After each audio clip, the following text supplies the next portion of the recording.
May I now introduce our third speaker, Professor Mike Reid, who's Professor of Marketing at RMIT and also the Director of the Consumer Wellbeing Research Group. Mike shifting the focus with this presentation by presenting on a cohort that is underrepresented in promotion by presenting his topic on Not All Middle-Aged Men Are Helpless and Hopeless, Implications for Reimagining Health Promotion. Welcome, Mike.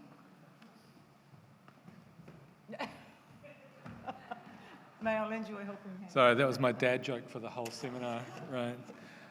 A deliberately provocative title, I guess, in one sense, depending on what your perspective is. Thanks, Fuller. Thanks, everybody. Boy, I've got a hard act to follow on this one. Joy talked about her lens. My lens, as a near 60-year-old father of a 4-year-old, has kind of forced me into rethinking the notion of what midlife is all about and the challenges associated with midlife behaviour. And from my lens, firmly as an auto-ethnographic kind of oriented piece of research through my eyes. Yeah. I'm also married to a geriatrician who deals with older men at the other end of the life, and I get that point deliberately driven back to me that you're in midlife and you'd better start doing something about it, boyo, because there are challenges coming ahead that you need to be able to address and deal with. And you know, as a near 60-year-old, I'm also firmly in denial about what my future health and well-being and so forth looks like. I should say also too that this work is I'm going to talk a little bit about today, is conducted in association with Fuller, our chair today, and we have another raft of projects on midlife women's health and well-being as well. So we're doing kind of dual sense of research. But why middle age? Well, I think as Fuller alluded to, there's a bit of a policy vacuum around middle age. It's starting to be addressed and redressed, but when you look at most of the agencies that deal with health and well-being, for a men's lens, a male lens, they tend to be young men, young adults, adolescents, or they tend to be older men, that post-retirement cohort. And that bit in the middle, which is quite a sizable bit, you know, somewhere between 45 and 65 years old, kind of gets left behind, or it gets clumped into something called adult men, right? And we've been talking about nuance, and we've been talking about the sensitivity of different groups and understanding vulnerabilities of different groups through a more nuanced lens. And so just to clump 45 to 65-year-old men into a group of blokes doesn't do us any favours in terms of the design of the research that we do, the design of the programs that craft, the way we communicate with those people. As I say up there, you know, it's a pivotal period in a life course, isn't it? We're coming out of youth. We may have had a fun time, and now we're having to start to think about, well, what does our future look like? And we start to address those issues associated with our health and well-being as our knees give way, as we can't run as fast as we used to, as you know, our mental health is challenged by the nature of families, careers, and other things.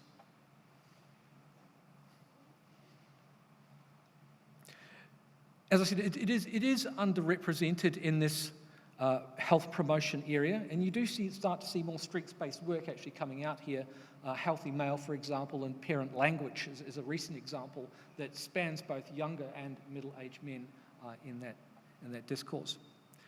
But you know, it's a time, I guess, to change the frame. And generally, when we talk about midlife, we often first thing that pops into your mind is, oh, it's a crisis. So where's his Harley Davidson? Where's his big racing car? Why is he not wearing Lycra up here with this, you know, $10,000 Cannondale mountain bike sitting beside him? You know, it's all about crisis, crisis, crisis. But in fact, what we should be doing is flipping it and saying, well, what about the opportunity that exists at midlife to do things that are different, to challenge oneself, to create a life that is of value to that individual, and within that, the family or the entity or the system that they're networked into. And if you think about health and well-being of middle-aged men, and we look at the research associated with that, you know, there are any number of factors that challenge and impact midlife health and well-being and the health and well-being of midlife men. And you can see just a number up there that we're reasonably familiar with.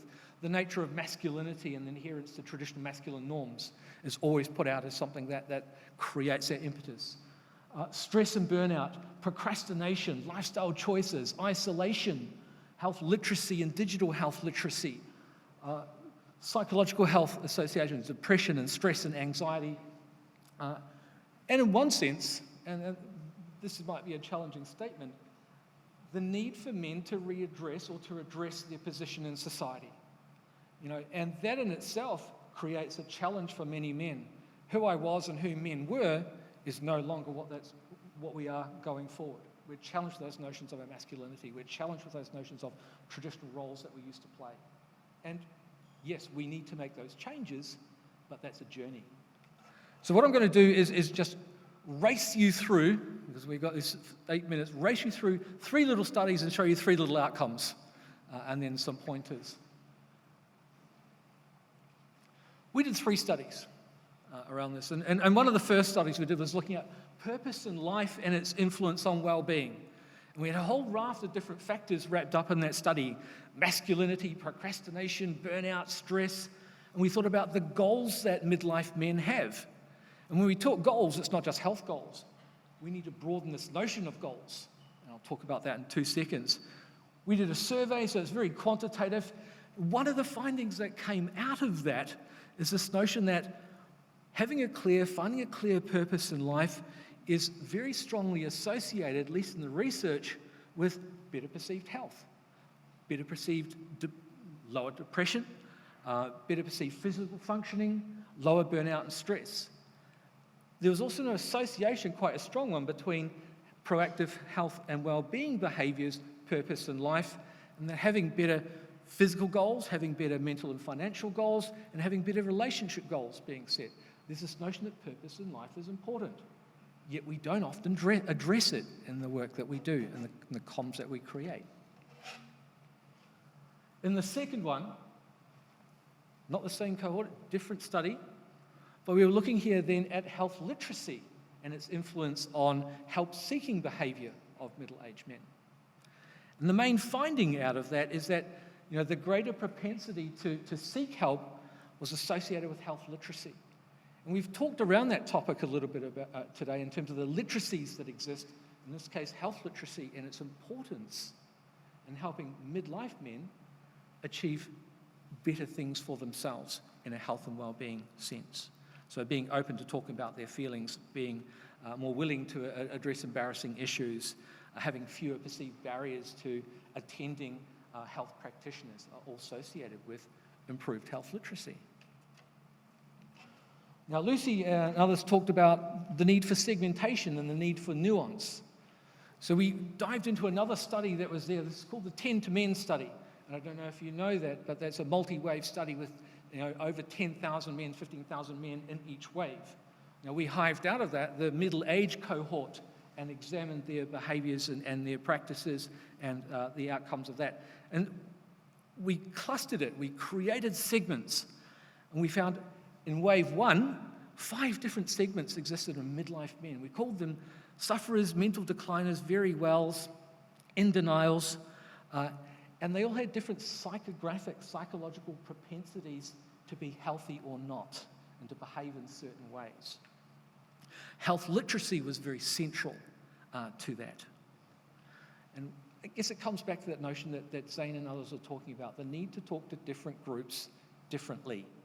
Even within something called midlife men, there are differences, there are nuances that need to be accounted for.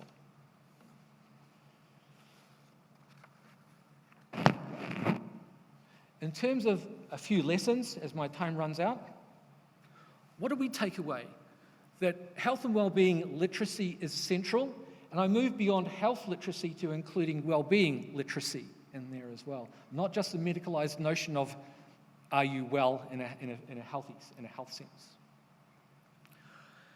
That masculinity and health and well-being is nuanced.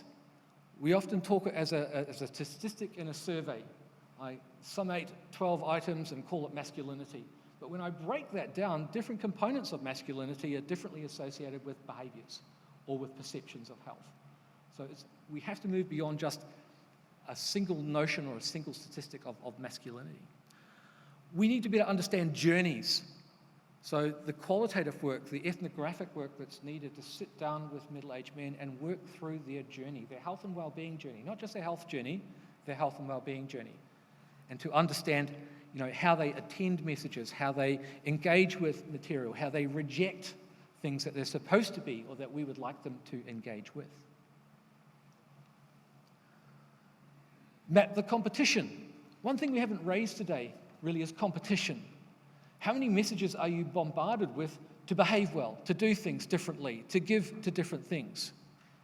How does our message, what we want people to do, sit in the context of all of the other messages that are out there that are vying for a time-constrained, time-poor person's life? How much mental time can I give to something? How much behavior change can I have in 1,000 different directions? Most focus is on disease, but we need to push that conversation into the social and personal desires and goals of the constituents, in this case midlife men, that we talk to. Having goals shapes behaviour. And those goals, as I said, are not just physical health, they're mental health, they are financial health, they're social health, they're emotional health, they're relationship health. And if we just look at one, we miss the more nuanced picture that shapes the behaviour and the capacity to change somebody's behaviour. And that goes to my last point. A systems thinking approach is needed. That no individual lives in an island, and that their family, their workplace, and the area that they live in shapes that behaviour or causes them to reject a desired behaviour. Phew. That was 1,000 miles an hour, wasn't it? Thank you very much.